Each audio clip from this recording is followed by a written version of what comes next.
Yetti ömrüm günüm aynene tarmar oldu. O tuttu bağrımın ey başı dayandı.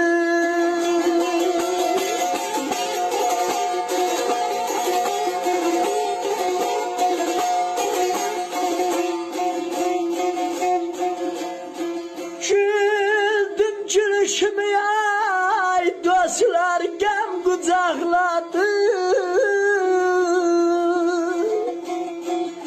Ağladım gözümün ey yaşı dayandı ay ayrınalı.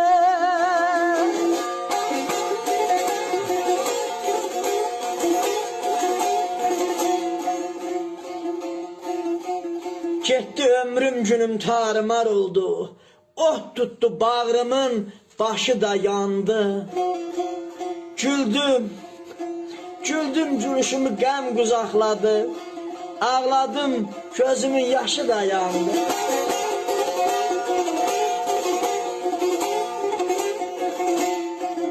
Size kurban, var olsun xanım əflaki.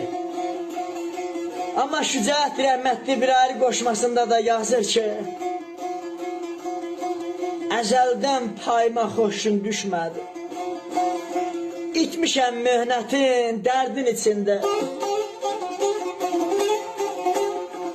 Yazım yox, yayım yox, heç isinmədim.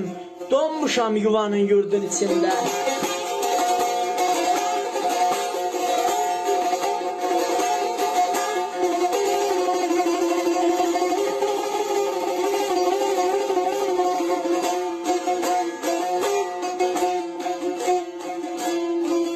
Şətrimin ey son iller yaxarda ya.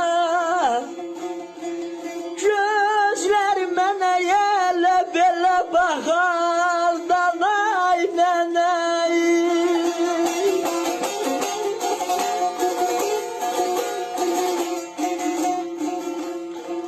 Könülsüz bir bina qurdum axırda ya. Torpaqda yandı ey daşı da yandı.